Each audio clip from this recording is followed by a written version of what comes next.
Segundo bloque de este de la A a la Z. El domingo que viene va a producirse a las 15 horas una barrileteada a nivel nacional. Todo el país va a estar expresándose en este sentido y tiene que ver con la ley del autismo. La ley del autismo, nos van a contar un poquito en qué consiste, qué es lo que están pidiendo respecto a la normativa para abordar esta temática, ¿no? Siempre tan delicada. Están con nosotros la doctora Elisa Pérez, neuróloga infantil. Bienvenida. Gracias. Y está con nosotros Valeria Suárez, mamá de un niño que está dentro de la temática, ¿no? Obviamente. Muchas gracias. Valeria, bienvenida también. Muchas gracias. Bueno, Valeria, contanos, ¿qué va a pasar el domingo y qué están pidiendo ustedes?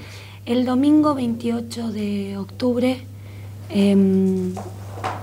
hay una concientización. Todo esto fue promoción del doctor Rubén Sosa, que es un médico pediatra de la ex Casa Cuna. Él suele hacer concientización y pedidos a través de barriletes. Él se declara un médico fanático como médico y fanático de los barriletes. Así que este año nos tocó a nosotros que la concientización sea a través esto de poder visibilizar y que la gente conozca un poco de lo que es el espectro.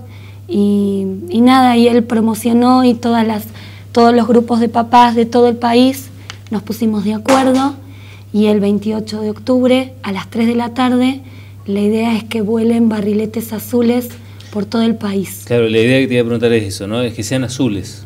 Sí, igualmente si vienen barriletes de otros colores. Y suma, está por buenísimo. Por supuesto, igual. Pero en su primer momento es azul porque es el color que identifica a los chicos con el espectro autista. Es bueno esto señalarlo porque por ahí la gente que va a hacer el barrilete, que busque el nylon azul, que busque justamente esto, ¿no? Sí, estuvimos por varios colegios, los papás, haciendo talleres, organizando todo. Fue toda una experiencia hermosa porque es uno de los pocos juguetes que uno los puede construir en familia y poderlo remontar y poderlo vivenciar. Cuando pudimos hacer el primer barrilete y lo vimos en el cielo, fue una alegría inmensa. Es como volver a ser niño. Y la idea es esa, que todos podamos convivir en un mismo espacio y que nos ayuden a visibilizar un poco de esto que tiene que ver con el espectro. Doctora Elisa Pérez, primero le pregunto sobre el espectro autista, ¿no? Muchas veces lo simplificamos quizás por un estereotipo que tenemos de cómo se lo ha presentado culturalmente o a través del cine y demás, el autismo. En realidad es bastante más amplio como concepto que aquella idea que tenemos de que es el ser ensimismado que no tiene contacto con el otro. Es mucho más complejo y hay muchas más variantes, ¿no? Sí, lo que se conoce y hoy se reconoce como una condición dentro de los trastornos del neurodesarrollo es como núcleo central dificultades en la comunicación, a veces con dificultades en el lenguaje o a veces no, pero en la comunicación gestual, en algunas características del lenguaje también, de la interacción social, en la reciprocidad con el otro y con intereses restringidos o repetitivos. Esto es como el núcleo central. Y más allá de eso hay la posibilidad y la variabilidad de la coincidencia con otros trastornos del neurodesarrollo, como puede ser distintos grados de compromiso cognitivo y de compromiso del lenguaje u otras dificultades.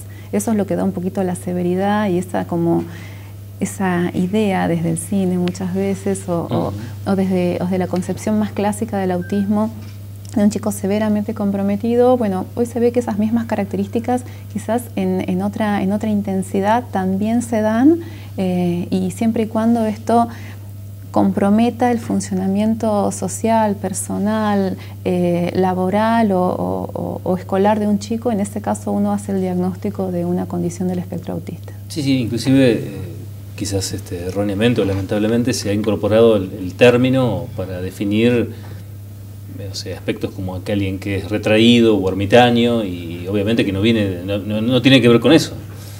Sí, hay como mucha crítica por parte de, sobre todo, las asociaciones de padres, ¿no? de esta connotación o este uso. Sí. se hicieron durante mucho tiempo, se dio una connotación muy negativa y parte de lo que es la concientización del autismo o de la condición del espectro del autismo tiene que ver con otras características y bueno, se ve que más allá de, digamos, de las dificultades que tiene, que son importantes, existen algunas características propias, esta característica que tienen, que son muy francos, que no tienen malicia, que no entienden el engaño, que son muy transparentes y además que son muy interesantes, que tienen la capacidad de conocer y de hablar muchísimo de los temas que conocen y que son realmente apasionados en lo que les interesa. Claro. Esto es muy interesante porque uno entiende que hay niveles en los cuales, no digo que se vuelva imperceptible, pero sí, por ejemplo, a uno le lleva un tiempo darse cuenta que hay alguien que padece algún nivel de autismo, ¿no? Sí, y la realidad es que hasta que uno no está formado y no conoce y no vio muchos chicos adultos que tienen características del espectro del autismo, uno no los reconoce. Y de hecho, estas mismas características, bueno, difícilmente nosotros mismos no vamos a encontrar alguna de ellas en nuestra propia particularidad. Claro. Algunos seremos como más obsesionados, más obsesivos, algunos no seremos muy sociables quizás, y estas mismas características están en la población, en todos, porque estamos hablando de neurodiversidad. Y de hecho, claro, el espectro ampliado, que uno encuentra muchas veces en los familiares o en otras personas, son las mismas características, no todas posiblemente, pero en este caso que no le generen ninguna dificultad, o sea, que puedan funcionar sin ayudas. Eso es lo que hace la diferencia entre alguien que está diagnosticado o que merece tener el diagnóstico y alguien que no lo es. ¿Por qué debería incorporar o qué debería incorporarse en la legislación? Bueno, es una gran lucha que llevan muy adelante las asociaciones de padres muchas veces, en este reconocimiento, en el reconocimiento de que es una condición que existe, que son muchísimas las personas que tienen estas características, y no únicamente los niños, uno siempre piensa en los chicos, pero claro, hay adultos, hay estudiantes secundarios y quizás en la infancia es donde es más sencillo, que uno sabe cuáles son las instituciones y todas las ayudas que ya existen, pero ¿qué pasa en las escuelas secundarias? ¿Qué pasa en la gente que quiere empezar a trabajar? ¿Qué pasa con los adultos? Hay que cambiar la mentalidad, es una posibilidad que tenemos como para concientizarnos sobre la sociedad actual y pensar en algunos aspectos que tienen que ver con que todos somos responsables y todos tenemos que poder hacer un mundo donde estén incluidos. Claro. Esa es una de las, discúlpame, esas son una de las cosas que pedimos toda la agrupación de TGD Padres, pero a nivel de todo el país, porque el grupo nuestro, el nodo de TGD, está en Buenos Aires, en Salta, en cada provincia hay un nodo, y acá en Bariloche también. Y lo que nosotros principalmente pedimos, más allá de que la ley acompañe a las familias que tal vez no tengan las mismas posibilidades que tenemos nosotros, el hecho de que tengamos una sociedad en convivencia, porque esto de que ellos tengan una inclusión, no solamente en la escuela, para ir a comprar, esto que decía Elisa, para poder conseguir un trabajo, es muy importante que la sociedad... Lo del trabajo es muy interesante, porque muchas veces son realmente empleados muy efectivos, porque son muy rigurosos, claro, en aquellas áreas de su interés. Sí. Y uno dice, ¿por qué evitar que estén en el mundo del trabajo si claramente se podrían desempeñar con mucha rigurosidad en determinadas disciplinas, ¿no? Y otra de las cosas que pedimos, son pocos los profesionales que realmente saben mucho sobre el espectro. Claro. Acá está Elisa, que es neuróloga de acá, y prácticamente casi todos los casos, o la mitad de los casos de Bariloche, los atiende ella. Claro, pero la primera barrera que encontramos es el pediatra. Y hay muchos pediatras que no están capacitados de lo que es el espectro del autismo. Y esa familia es como que uno cae. A mí me pasó, a nosotros nos pasó, que bueno, sos joven, vas a poder tener otro hijo, ya estigmatizar, etiquetar, claro, es muy duro, entonces... Sí, te iba a preguntar eso, ¿cuándo...? Porque imagino que hay un montón de cosas que se mezclan, ¿no? Cuando vos te enteraste que eras mamá de un niño que estaba que era autista. Te pregunto qué es lo que te pasa, porque por un lado uno quiere que estén bien sus hijos siempre, pero al mismo tiempo también hay algo de la vinculación y un temor natural que debe existir de si en ese vínculo va a haber devolución. Es todo un tema. Debe ser fuerte eso, ¿no? Es fuertísimo porque lo primero que uno como papá piensa es, yo de entrada cuando lo vi, fue empezando a crecer, ya nos dábamos cuenta de que algo no estaba bien. Y por eso digo, es tan importante el pediatra, claro, que escucha a los papás. Cuando una mamá viene y dice, hay algo que no está bien, esto que decía Lisa, es importante que la escuchen, porque evidentemente algo está viendo a la mamá que es un llamado de atención. Hay señales de alarma, pero principalmente, primero hay que aceptar el hijo que nos tocó y hay que luchar y se puede. Mi hijo, o sea, cada caso en el autismo, en el espectro, son únicos, porque el espectro es tan grande, pero si yo me guío por el primer pediatra que lo vio a mi hijo y lo veo a mi hijo hoy, claramente lo veo muchísimo mejor y yo pensé que mi hijo nunca iba a ingresar a un jardín de infantes común y mi hijo está en una escuela común, está con sus compañeros, tiene sus terapias, tiene una vida normal. Se puede, es una condición que la va a llevar toda su vida.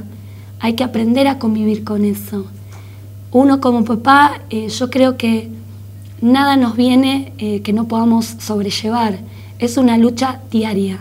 Es una lucha que tenemos diario con los profesionales, que nosotros sin Elisa sería muy difícil, sin todas las terapeutas que tenemos al lado. Y eso pasa en cada familia. Nosotros nos apoyamos mucho del equipo, porque es muy duro. Nos encontramos a veces con que la sociedad no está preparada para ellos. Y nosotros como papás luchamos para que esa sociedad sea más amigable para ellos. Claro. Es muy difícil. ¿Cómo ha sido la integración con esto que vos decís, la integración con sus compañeritos y demás? ¿Hubo que hacer una preparación en el grupo? Siempre. Cada vez que uno va a un cumpleaños o el hecho, nosotros venimos de Buenos Aires, cuando vinimos a vivir a Bariloche, fue todo como una preparación, un acompañamiento, se prepara todo el equipo, a los docentes, directivos, las familias acompañan un montón porque cuando uno se sienta con un papá y le explica, se sorprende porque la verdad que a veces es desconocido. Y bueno, esto que dice Lisa, del conocer, bueno, en mi caso con Emma, cuáles son las cosas que él lo hacen sentir más cómodo, utilizar mucho la anticipación. Son niños que hay que anticiparles mucho todo para que no se sientan como descontenidos, que vienen los desconocidos y no lograr el berrinche, porque enseguida son justificados, como hablábamos hace un rato. Enseguida uno ve y dice, bueno, qué niño caprichoso. No, los chicos con autismo a veces sufren crisis y no es por capricho. A veces ocurre de que ellos, por desconocimiento o por no saber lo que va a venir o por inseguridad, presentan y tienen niveles de ansiedad o lloran o gritan o patalean.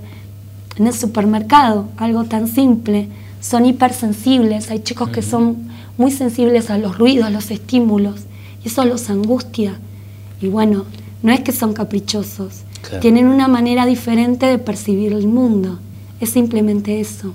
¿Cómo se trabaja con la familia? Es muy interesante, la verdad que las familias que tienen hijos, que tienen esta condición, han sido en la historia muy maltratadas y muy incomprendidas. Y la verdad es que durante mucho tiempo se culpabilizó a los padres y se pensó que tenía que ver en la génesis de este trastorno con una mala relación o una dificultad de vínculo con la madre. Y hasta hoy en día incluso hay gente que sigue pensando eso o que sigue atribuyendo como un compromiso o una responsabilidad muy grande. Y la verdad es que las familias son muy colaborativas con el equipo, por supuesto hablo de generalidades, y son familias que están muy presentes y son familias a las que uno les exige muchísimo, porque esa terapia que uno hace de pronto con la fonoaudióloga, que hace con la psicóloga o con la terapista ocupacional, después tienen que replicarlo en su casa permanentemente y durante muchas horas, y tienen que tener en consideración un montón de cosas que uno habitualmente no se da cuenta que tiene que enseñarle a los hijos. Claro. Estas cuestiones como muy básicas, como esperar el turno de la conversación, como saludar para un cumpleaños, como cosas que... Y otras que no hay que enseñarles. Hay un montón de papás que dicen, yo no sé en qué momento aprendió a leer. En algún momento aprendió a leer solo, quizás. Sí. O aprendió a usar el control remoto. O, claro. Sí, otro tipo de aprendizajes. Pero los aprendizajes sociales y las pautas hay que enseñarlas, hay que explicar cosas que a veces uno cree que son obvias y para ellos no son obvias. A las dos, gracias por haber aceptado la invitación. Repetimos entonces, 15 horas el domingo es en Catedral. En la base del Cerro Catedral los esperamos a todos. No hace falta los que quieren venir y no tienen barrilete. Construimos un montón de barriletes para que tengan su barrilete para poder jugar ese día. A nadie le va a faltar. Gracias. Gracias a las dos por haber venido. Gracias. Cuando volvamos, gustito que nos dimos, estuvimos con Paul Gilbert y vamos a tener la charla que tuvimos gracias también a Leopoldo Tiberi, que estuvo colaborando con el inglés.